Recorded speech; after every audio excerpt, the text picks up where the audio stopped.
Hi. Yeah, so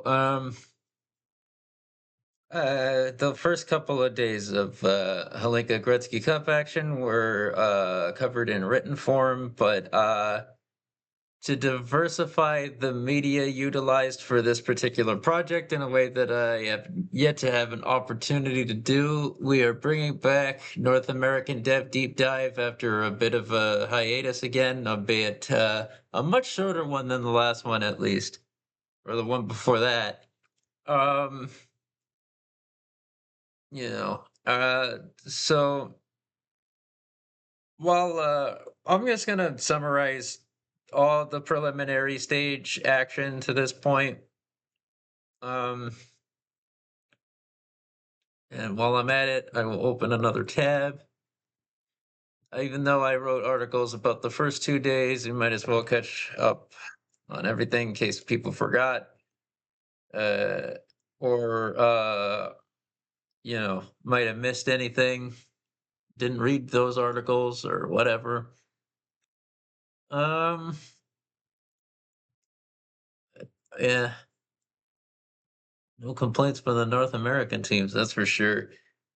Yeah, so we start off with some Group B action. Uh, we had the first game of the tournament take place on Monday in the afternoon at Rogers Place.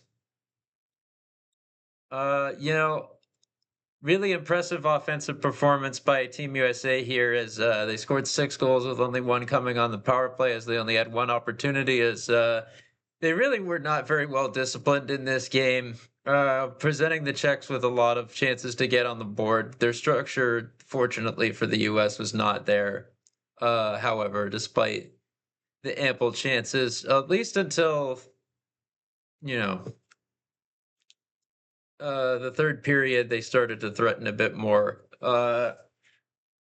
Which definitely means there were flaws in the US's performance as a cohort. Hell, I think about Joey Cullen specifically and, his very strong shifts even beyond just the goal that he scored to open the tournament, scoring just prior to the halfway point. That cross-checking penalty was very avoidable. I critiqued him. I still stand by it. That said, I separate the action from the person. Nevertheless, he did show a lot of promise in this game. Very good performance by him. Few guys I really liked in that showing, and he was one of them. Gavin Burkhardt is definitely the biggest name, and not just because he had a hat trick. It's just because, it was the shooter's mindset, the shooting mentality that he exhibited in this game. Like I praised him for it, that finding the dangerous spots and everything. But he kept going. Like he wanted more, even after he got that third goal. There's something to be said for that aggressive mindset, and you're really dominating shifts just in general if you're getting like high quality shots on net, you know, throughout the course of a game. I always treat it as, something to respect. But in any event, yeah, they started to fall apart here. They didn't play a full 60 minutes. I don't know what to say really. Uh, there are a lot of warts in this performance for them, but they got the result. They held off the Czech resistance ultimately. Yeah, I didn't have a stream for it was actually disgraceful how Finland was treated in this tournament. I was only able to watch them once because it was very inconsistent as to whether or not I could find a stream for the games that took place at downtown community arena. And they played every single game they played there. The US they only got I only got to watch them once because they only played one game at Rogers Place as well. The scheduling was just we don't need to see Germany get like no disrespect to some of the players on that team. Like I'm skipping ahead here, but you know, friggin' I I have a tremendous amount of appreciation for Max Calz, especially. Like, the youngest player to ever score a goal in the DEL. Uh, what he has a lot of promise. He's gonna probably play the entire year up there this coming season with Adler Mannheim, but we don't need to see them get picked apart multiple times on national television. They could have spared one of those games at least to USA or Finland. One of like this the it's just like I would have reorganized how the schedule was set up so this didn't have to happen. Man, I just don't get it. Yeah, Finland did come from behind in that game. They erased the 2-0 deficit, poured it on in the third. All the respect in the world to them for that. Um, then of course there was another ignominious game that we watched. I understand that these tournaments are going to be imbalanced, especially the Hlinka. Like, Switzerland and Germany especially have a consistently uphill battle, although they're not the only team to get they aren't the only teams to get embarrassed so far by any stretch. Uh, I just don't understand why they didn't put more competitive games on national TV. Like, why were more of these games not on TSN that were actually going to be good? To the credit of Switzerland, also, I mean, we're going to talk about what happened when they played Sweden very shortly. Um, yeah, Canada, of course, emerged fourth, eight to victors by a score of 8-3. Um, let's see. Yeah, we got our first taste of the Liam Pugh, Maddox Schultz chemistry. And you know what? Cameron Warren is keeping up with them just fine. He is not just some third wheel. I have nothing but respect for what he's bringing to the table in his own right. This is a definite, yeah, very tough matchup. You got a feel for, Aiden Huey had, of course, son of Cristobal. Uh, he had a short night. He gave up 4 goals on his first 9 shots, got pulled. Luca Blasser fared better and did not have an easy night, stopping 36 to 39, doing all he could. Uh, yeah, Canada got it done by committee, so it was coming from all sorts of angles. Like, the only guy who I was really expecting to do something got off to a lukewarm start in their first game was Landon DuPont, but he made up for it, as we will discuss momentarily, in a couple of different incarnations. Yeah, so I was able to watch this game miraculously. Um,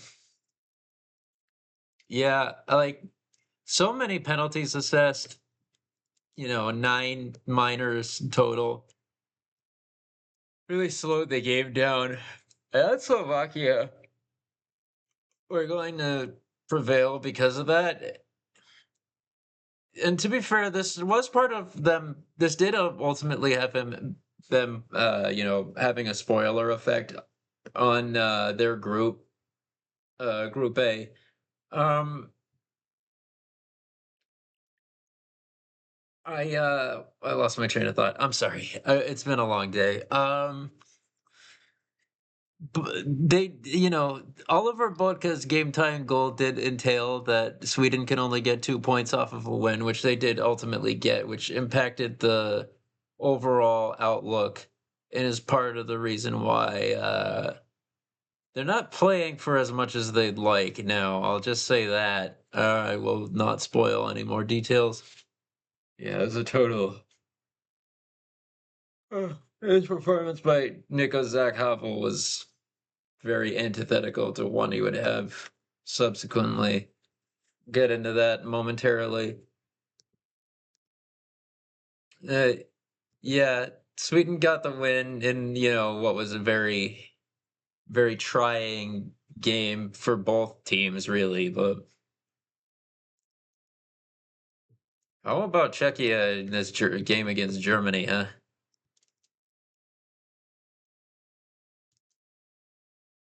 Like, just absolute dominance. Like their power play did its job. Their cycle did its job. They scored a couple rush goals. Everything just seemed to click. Like I don't know what to say really. It's very, very, very good stuff. Like, yeah, I'm impressed by the younger Adam Nemitz to this point in a way I wasn't expecting to be. He's not taking over any games, but he's always present for sure. Like he has impactful shifts. That cannot be denied. Let's see, Sweden. Yeah, I only saw highlights for this one, unfortunately, and got some updates about it as it was happening. From what I understand, that game-winning goal was scored in the last second by Switzerland, a real backbreaker. Yeah, Sebastian Weber, like a little over 1 second left after it's just such a ridiculous back and forth. Sam Neffet scored the GTG a couple minutes before that. Like, and this was, Sweden just had two backbreaker games of different kinds to start things off. Put them in a really bad spot. Like they only were able to get 2 points out the OT win due to the point structure rules. And then they lost this in regulation, which is just a catastrophe. It put them in a position where, in order to stay alive and play for something that actually counted, they had to win. Some of it was out of their hands, but they basically also did have to win in regulation against Canada. And Canada has not lost a game played in Edmonton the entire time that the Hlinka has been the Hlinka has had Edmonton as one of its part-time hosts. Um, in the trade-off between them and the Czech Republic / Slovakia combo. Speaking of, then that's a tall ask. But on that note, though, yeah, Dupont strong showing in this one. That top line continues to do things that are meaningful. Like really, like there was a lot of faith put in Schultz and Pugh for them to be on line one. They haven't disappointed at all. And as I mentioned before, Warren is hanging right in there with them. I believe Schultz has assisted Pugh on all of his goals to this point. He's been a finishing machine to this point. But you know, um, I think that I think nevertheless, like Warren deserves his flowers for being right there with them to the extent that he has. Those guys are also doing work on the power play and combining with other players. Like Alexei Joseph is a good fit alongside them on that PP1 for sure. Um, Moving on though. Yeah, I did not watch that. I could not, unfortunately, but strong performance by USA. The final score is inflated by an empty net goal scored by Becker Wenkes.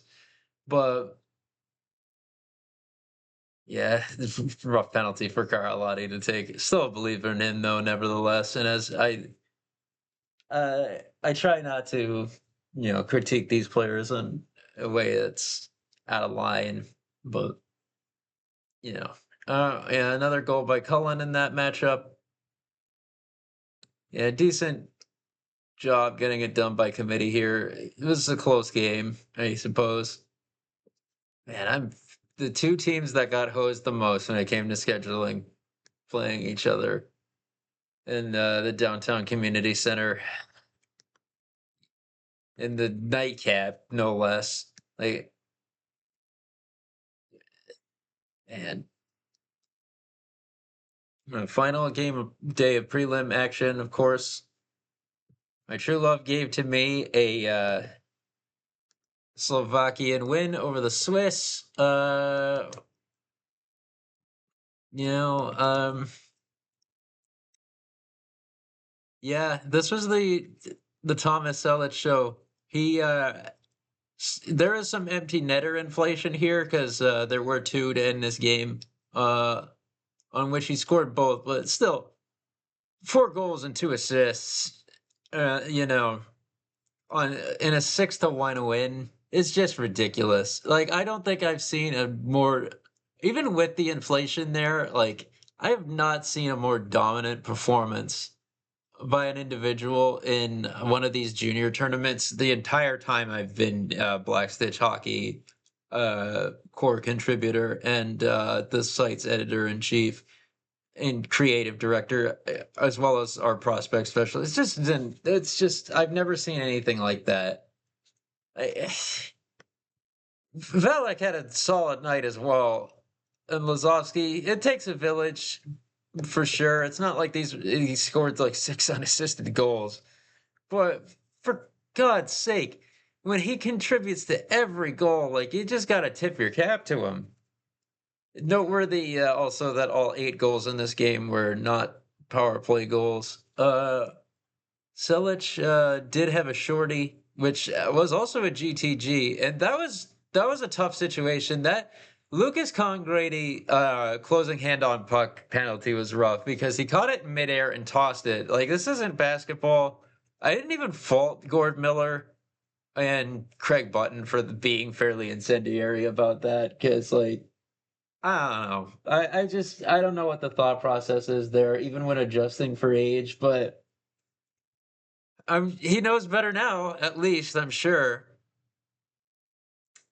I've never seen that before, I have to say. It might have been the worst penalty I've ever seen at any level of the sport.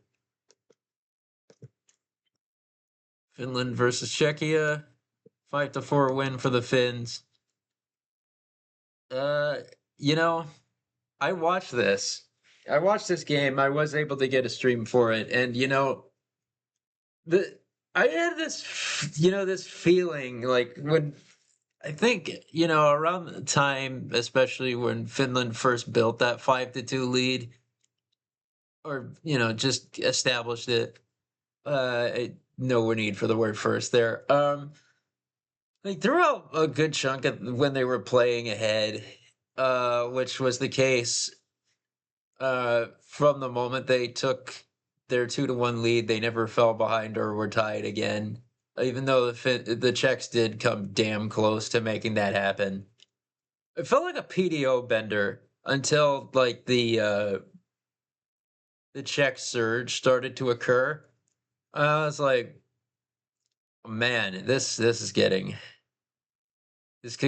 this is one heck of a team luck thing going on here. Like they were playing structurally well. I did feel like that because like I feel like the Czechs were kind of actually settling for some empty calorie shots there at some points, but nevertheless, like the Finns did have some luck on their side, on offense especially, although they were generating their own luck as well. It's like I thought most of their shots were good. It's not just from like a pure statistical standpoint, yeah, PDO definitely helped them out a bit there. And then the Czechs tried very hard. They were not able to come back, even though, they had a very, very solid effort in that third period, which should result in a couple of goals. They poured it on. That's kind of representative of how it went. Like, Heikkinen was good. The team stepped up when they had to or had a chance to. Yeah, and yeah, you just had ultimately an ugly, ugly win, but ultimately, despite the fact that they gonna look quasi comfortable, I suppose, for throughout most of it. That's kind of what you thought was gonna happen, but didn't end up being the case. But they got it done. Shout out to Pavel Fugelberg and Lucas Santala for their multi-point games. Let's see. Yeah, the one for Canada didn't have anything to play for here. They'd already booked a semifinal spot, and The seeding doesn't really matter. This is their home tourney, effectively, this incarnation of it. Whereas Sweden had everything to play for. Similar story here, although more extreme. Uh, you know, Canada, as you saw, had, as you can see here, they had as many. They had almost as many goals in the first period as Sweden had shots on net. So just absolute dominance in the possession respect. Great special teams play with both a shorthanded and power play goal. Really, really getting it done by committee here because, like, you know, you see the Pew Schultz connection came through, uh, which forced the goaltender change. Oh yeah, I forgot. I That reminds me. I wanted to highlight this. I can find it. Ah, yeah, here we go. It wasn't hard. I was just not paying attention very well. Yeah, so I got to give my shout outs to Nico's Zach Havel here. Um, you know, yeah, sure. He set him for a save percentage under 900 ultimately, but 42 saves on 48 shots is like it's you're really doing everything you can to give your team a chance at that point. The situation with him was such that when it came time for the Slovaks to play the Swiss the next day, according to Gord Miller, he had to sit it out because he was in the cold bath still, trying to get the swelling down from all the pucks he took the night before. Like, it's just that's the hero's mindset right there. Um, he he was a warrior in that game, but in any event. Yeah, Ryerson Edgar could have had another goal in that game, but it was called back due to goaltender interference. Although I disagreed with their judgment on there, but I'm not opening up that can of worms because I'm tired of it. Yeah, very strong second period by the Swedes. They were the better team overall. I feel like, yeah, even the Canadian structure, like the Swedish structure was terrible in the first period. I think back on the Vach goal, especially, it just seemed like no one really was like on their man, and he's uh, it was not an easy watch. But then the tables kind of turned. Louis Carlson was able to score a power play goal, and he'd score another one in the third to keep the momentum going, so to speak. Not that there's really such a thing. Yeah, but then that delay of game penalty was a killer.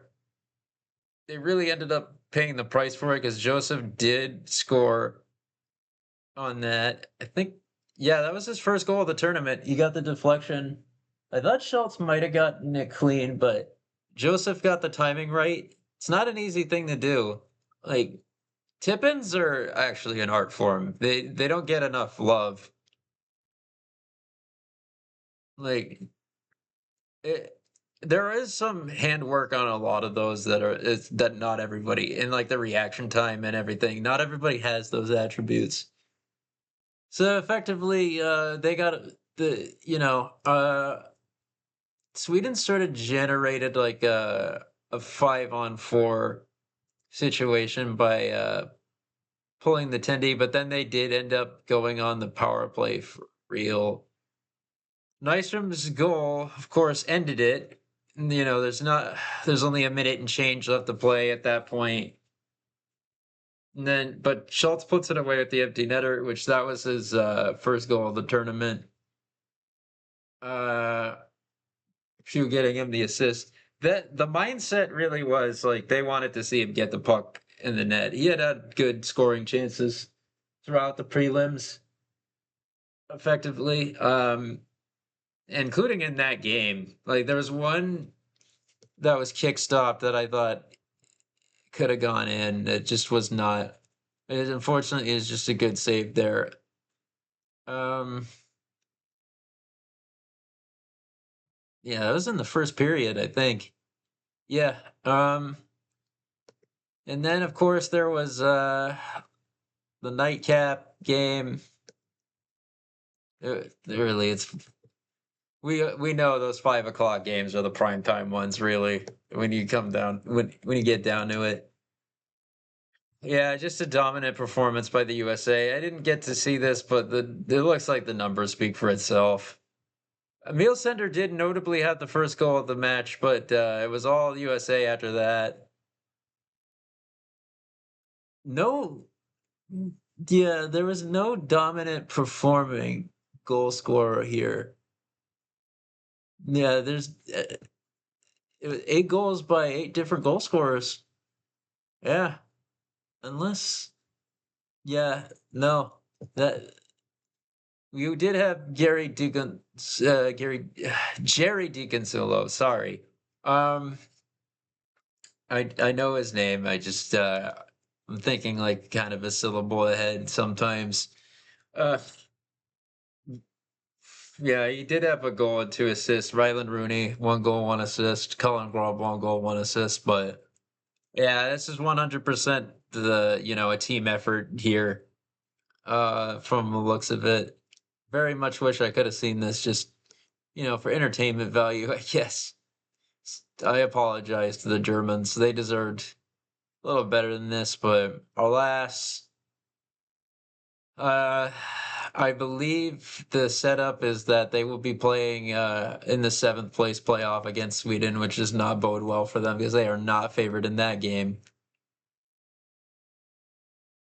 Yeah, yeah. I got the 2 o'clock there. Um, so then, uh, but in the meantime, we got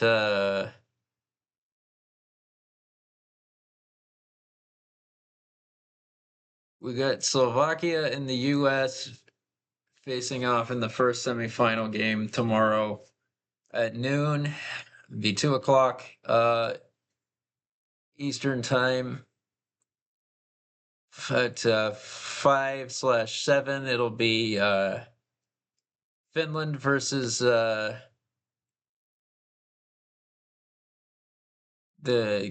host team, of course, in the form of Canada.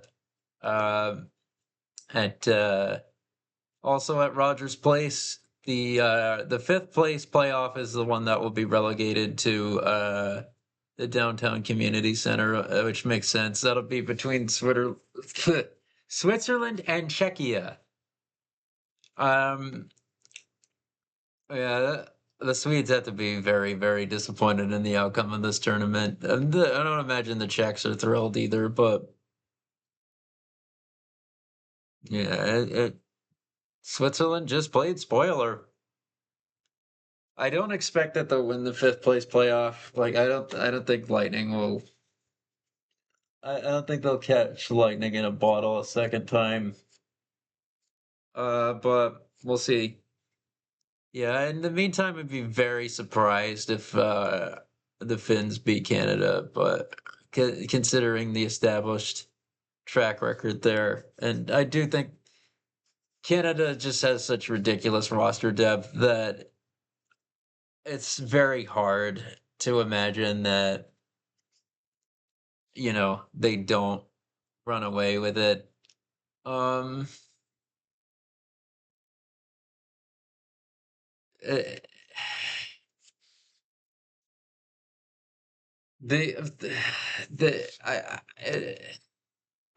I'm thinking about last year and how the USA ultimately prevailed in the shootout, winning and then won the gold medal.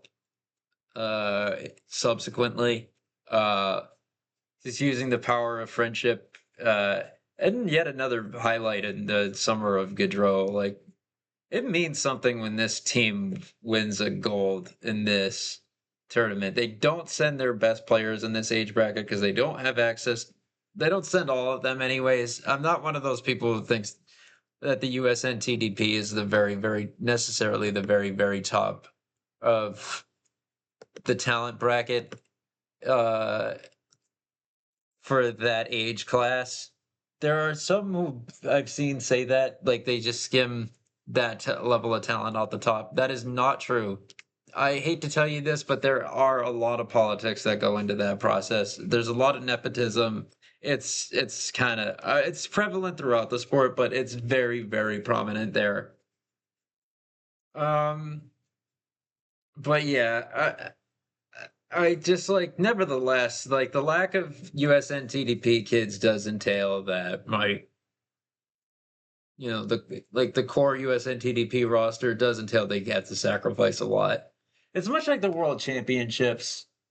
Like last year, I thought that was significant as well. You are seeing a larger number of guys to choose to go, and to see that, and see they're representing the U.S. as significant no matter what the context, within reason. And you do also have to take into account that the talent pool is smaller for everyone due to the conflict with the NHL schedule. But the thing is that the U.S. also has and still did primarily prioritize treating it as a dev opportunity for younger players. Like, you don't have Steve Boyum and Cutter Gauthier skating away with gold medals on a team that, you know, didn't value that. Not to say, and it's like, and I'm not even saying that as an endorsement of, those particular guys punching above their weight or anything. They, I would pull up that roster, but I don't want to go down the rabbit hole. It's just like there are those cases. I think the U.S. did not. The U.S. is handicapped in both the Hlinka and the World Championships, and they won them both, and I think that matters. I don't know if that will happen again this year. I don't consider it very likely because I do think this Canada group looks stronger relative to the rest of the field than it did last season. But who knows?